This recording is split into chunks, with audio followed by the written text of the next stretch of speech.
always a pleasure to be back in the land of Kwame Nkrumah. It's also where Du Bois has his interest. So thank you to Aphrodite for giving us the opportunity to have this convening here in Ghana, particularly as the theme is a theme on which the Ghanaian government is the champion for Africa. I think Aphrodite ought to be commended for not only initiating these forums, this conference on data and development, but also for keeping them going and making them better with every edition. It's not easy, as we know. So thanks and congratulations to the board and to the team leading it on the ground, Jason and the colleagues. But also, I'm sorry. My greetings and salutations, obviously, to everyone who is here, all protocols observed. But I also want to say how pleased I am to know that Ideas, with an organization with which I have a particular connection, needs to be commended for being the co-host of this conference here, Ideas and the STB campaign that Donald Dyer presented here a few minutes ago. Trust Africa is a Pan-African foundation whose mission is to strengthen African agency in the search for solutions to the pressing problems we are confronted with as a continent and as a people. Our programs are aimed at advancing democratic governance, equitable development, and the transformative African philanthropy. So we are very proud of the partnership we have with Aphrodite, with whom we are in the Stop the Bleeding campaign. One of the key components of that campaign is at the center of it is the struggle to curb illicit financial flows from Africa that have been mentioned several times already. But actually the campaign is much broader, it should be much broader than that, because it's about putting an end to the looting of resources from this continent. And not only the people who have been taken out massively from the time of the transatlantic slave trade and even after that, but also to the looting of resources of all kinds. Land grabbing is a phenomenon we know very well about. Minerals have been taken away, seeds have been taken away, genes, heritage resources, that has been mentioned many times, and precious manuscripts, including the Timbuktu manuscripts.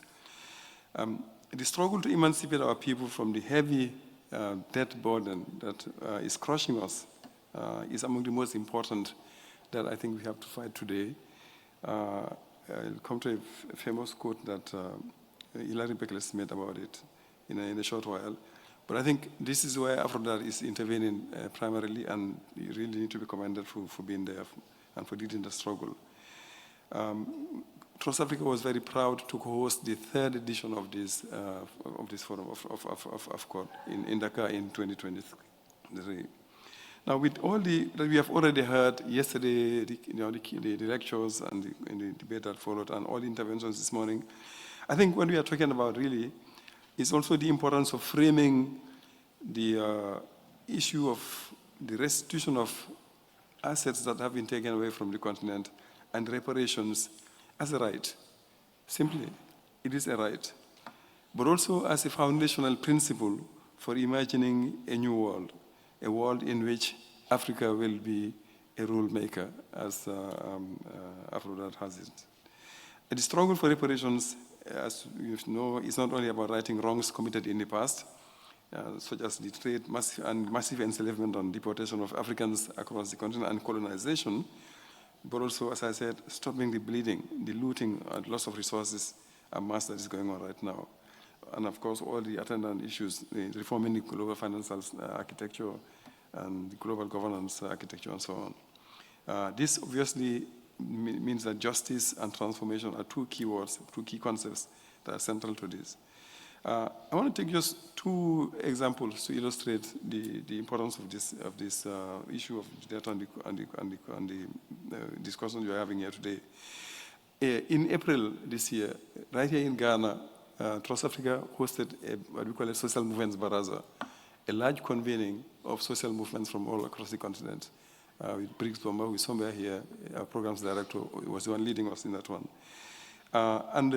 The conversations, the discussions are pretty much about actually what happens when the state doesn't have the capacity to respond. Okay? There are demands on the state, pressing demands. And when the state is under pressure and it doesn't have the capacity, and among other things, it's because the resources that it has to work with, are not all available, or they have been, siphoned away and taken to repay debts, or the taken away from it. So what happens is actually the state has a tendency of becoming much more nervous, much more aggressive, and more repressive.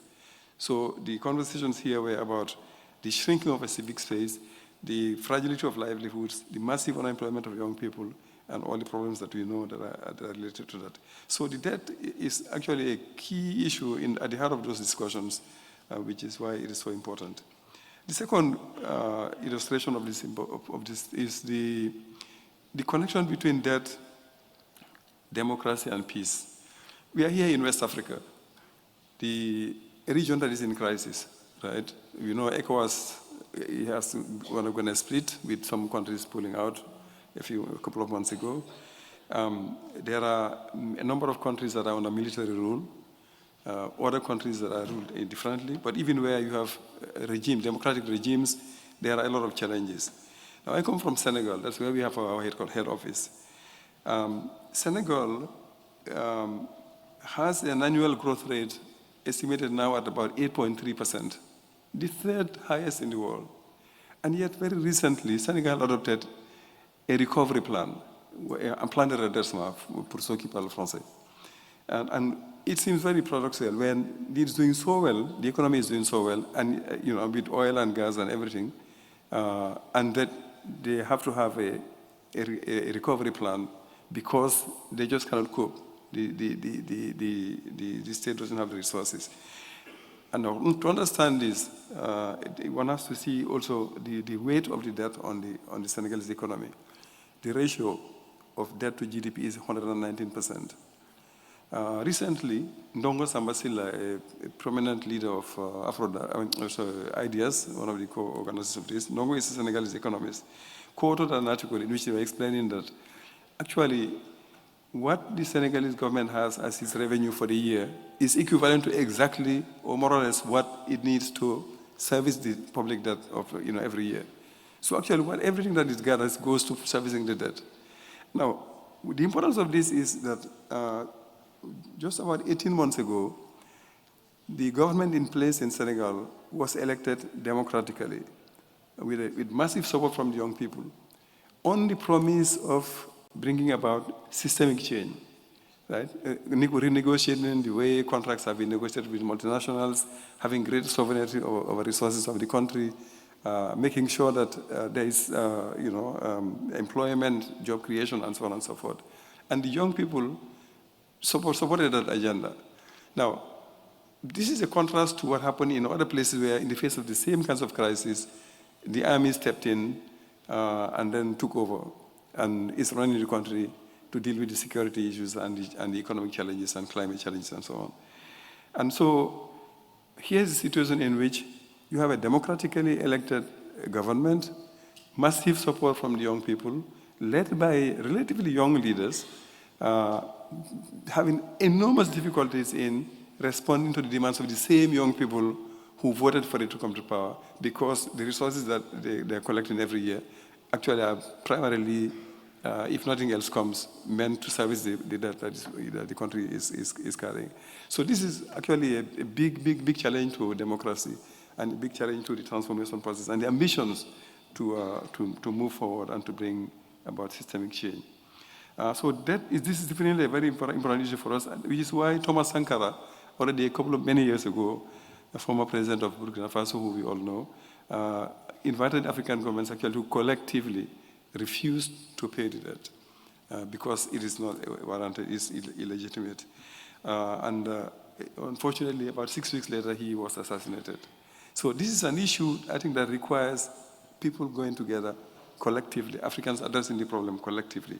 I'll end with the quote I mentioned of Hilary Beckless, who, in a contribution to a book that was published last year, edited by Adekeye Adebayo, entitled The Black Atlantic's Triple Burden, Slavery, Colonialism, and Reparations, Hilary Beckless said, reparations for slavery and colonialism is actually the defining battle for the 21st century. Reparations is the defining battle for the 21st century. I think this is a very powerful statement, and it just speaks to the importance of the issue of reparations and of the restitution of heritage issues that are also the continent. There is a momentum with the African Union taking the lead and declaring this decade a decade of reparations. I think it's the time for us to connect the conversations. At the end of last month, Trust Africa hosted, together with the Center on African Philanthropy at Wits University, African Philanthropy Network, African Philanthropy Forum, and so on, a major conference on African philanthropy, looking at ways in which resources can be mobilized differently. Earlier on, we were in Sevilla with Afrodat in a forum for development, in a financing for development conference. So I think there are a lot of conversations that we need to connect and a lot of dots that need to be brought together in a movement, to make this a very powerful agenda for the continent, because it is a condition for peace, it's a condition for democracy, and obviously it's a condition for the transformation that we are calling for to be possible on this continent and in the world around us. Thank you for your attention.